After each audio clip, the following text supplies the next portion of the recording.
ഇന്ന് ഞാനൊരു Vishu special recipe ആയിട്ടാണ് വന്നിരിക്കുന്നത്. ലെമൺ കിച്ചടി അല്ലെങ്കിൽ ചെറുനാരങ്ങ കിച്ചടി.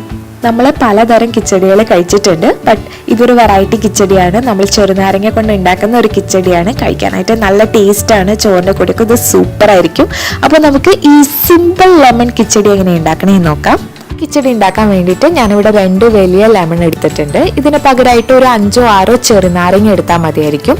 നാരങ്ങ നന്നായിട്ട് കഴുകിയതിന് ശേഷം ഞാനിവിടെ ഒരു 10 മിനിറ്റ് സ്റ്റീം ചെയ്തെടുത്തിട്ടുണ്ട്. അതുകൊണ്ട് തന്നെ നമുക്ക് കാണുമ്പോൾ അറിയാം നല്ല സോഫ്റ്റായി കിട്ടും. സ്റ്റീമറിൽ ഇട്ടിട്ട് ഒരു 10 മിനിറ്റ് കഴിയുമ്പോഴത്തേക്കും നമ്മൾ നോക്കുമ്പോഴത്തേക്കും നല്ല സോഫ്റ്റായി കിട്ടിയിട്ടുണ്ടാവും. തണുത്തതിന് ശേഷം നമുക്കിത് മുറിച്ചെടുക്കാം. ഇനി ഇതിലേക്ക് നമുക്ക് കുറച്ച് ഉപ്പ് ചേർത്ത് കൊടുക്കാം. അതായത് കുറച്ച് ഉപ്പല്ല, കുറച്ചൊന്ന് ഉപ്പ് മുന്നിട്ട് നിൽക്കുന്ന രീതിയിലേക്ക് കുറച്ച് ഉപ്പ് ചേർത്ത് കൊടുക്കാം. എന്നിട്ട് നന്നായിട്ട് മിക്സ് ചെയ്തെടുത്തതിന് ശേഷം നമ്മളൊരു മിനിമം 6 മണിക്കൂറോ അത് ഓവർ നൈറ്റോ നമ്മൾ ഇതേപോലെ റെസ്റ്റ് ചെയ്യാൻ വെക്കണം. അപ്പം നല്ല സോഫ്റ്റായിട്ട് കിട്ടും നമ്മുടെ ചെറുനാരങ്ങ. ഒരു 6 മണിക്കൂറിന് ശേഷം നന്നായിട്ട് ഇളക്കി എടുത്തതിന് ശേഷം നമുക്ക് ഇതിലേക്ക് ഇഞ്ചി ചെറുതായി കൊത്തിയരിഞ്ഞ് ചേർത്ത് കൊടുക്കാം. ഒരു ചെറിയ പീസ് ഇഞ്ചി ഞാൻ എടുത്തിരിക്കുന്നത്. അതേപോലെ തന്നെ 2 പച്ചമുളക് നീളത്തിൽ കട്ട് ചെയ്തിട്ടാണ് ഞാൻ ഇവിടെ ചേർത്ത് കൊടുത്തിരിക്കുന്നത്. പകരമായിട്ട് ചെറുതായിട്ട് മുറിച്ചിട്ട് കൊടുത്താലും മതിയാവും. എന്നിട്ട് നന്നായിട്ടൊന്ന് മിക്സ് ചെയ്തെടുക്കുക. ഇനി നമുക്കിതിലേക്ക് തേങ്ങാപ്പാൽ ചേർത്ത് കൊടുക്കണം. നല്ല കട്ടി തേങ്ങാപ്പാൽ. ഞാനിവിടെ ഒരു 1/4 ഗ്ലാസ് കട്ടി തേങ്ങാപ്പാലാണ് ചേർത്ത് കൊടുത്തിരിക്കുന്നത്. എന്നിട്ട് നന്നായിട്ടൊന്ന് മിക്സ് ചെയ്തെടുക്കുക. ഇനി നമുക്ക് ഇതിലേക്ക് 1 ഗ്ലാസോളം നല്ല കട്ടി തൈര് ചേർത്ത് കൊടുക്കണം. അപ്പോൾ 1 ഗ്ലാസ് കട്ടി തൈരും കൂടെ ഞാനിവിടെ ചേർത്ത് കൊടുക്കുന്നുണ്ട്. എന്നിട്ട് നന്നായിട്ടൊന്ന് മിക്സ് ചെയ്തെടുക്കുക. എന്നിട്ട് നമുക്കിപ്പോൾ നോക്കാം ഉപ്പ് ആവശ്യമുണ്ടോ, ഉപ്പ് കറക്റ്റാണോ എന്നൊക്കെ നോക്കാം.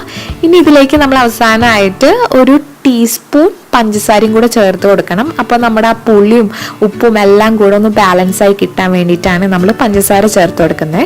അപ്പോൾ എല്ലാം കൂടെ ചേർത്ത് കൊടുത്തതിന് ശേഷം നമുക്കിനി ലാസ്റ്റ് ഒരു സ്റ്റെപ്പും കൂടി ഉണ്ട്. നമുക്ക് കടുകും മുളകും താളിച്ചൊഴിക്കണം. ായിട്ട് ഒരു ചട്ടി വെക്കുക. ചട്ടി നന്നായിട്ട് ചൂടാകുമ്പോൾ നമുക്കതിലേക്ക് ഒരു 2 ടേബിൾ സ്പൂണോളം വെളിച്ചെണ്ണ ഒഴിച്ചു കൊടുക്കുക. എണ്ണ നന്നായിട്ട് ചൂടായി വരുമ്പോഴത്തേക്ക് നമുക്കതിലേക്ക് കുറച്ച് കടുകിട്ട് കൊടുക്കുക. കടുക് പൊട്ടി തുടങ്ങുമ്പോൾ നമ്മൾ കറിവേപ്പിലും അതേപോലെ തന്നെ 2 വറ്റൽമുളകും നമുക്ക് ഇട്ട് കൊടുക്കുക. എല്ലാം കൂടെ നന്നായിട്ട് മൂത്ത് വരുമ്പോൾ നമുക്കിത് നമ്മൾ നേരത്തെ റെഡിയാക്കി വെച്ചിരുന്ന കിച്ചടിയിലേക്ക് ഇത് ചേർത്ത് കൊടുക്കാം. എന്നിട്ട് നന്നായിട്ടൊന്ന് മിക്സ് ചെയ്തെടുക്കാം. അങ്ങനെ നമ്മളുടെ സിമ്പിൾ ലെമൺ കിച്ചടി അല്ലെങ്കിൽ ചെറുനാരങ്ങ കിച്ചടി ഇവിടെ റെഡി ആയിട്ടുണ്ട്.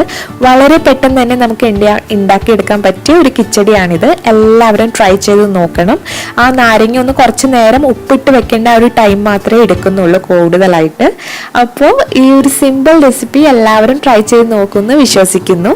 എല്ലാവർക്കും ഞങ്ങളുടെ കുടുംബത്തിന്റെ വക വിഷു ആശംസകൾ. നല്ല സന്തോഷത്തോടു കൂടി അടിപൊളി വിഷു സദ്യയൊക്കെ കഴിച്ച് നല്ല രീതിയിൽ വിഷു എല്ലാവരും ആഘോഷിക്കട്ടെ എന്ന് ആശംസിക്കുന്നു. അങ്ങനെ ഈ റെസിപ്പി ഇഷ്ടപ്പെട്ടിട്ടുണ്ടെങ്കിൽ വീഡിയോ ലൈക്ക് ചെയ്യണം, ചാനൽ സബ്സ്ക്രൈബ് ചെയ്യണം, കമൻറ്റ് ചെയ്യണം, ഷെയർ ചെയ്യണം. താങ്ക്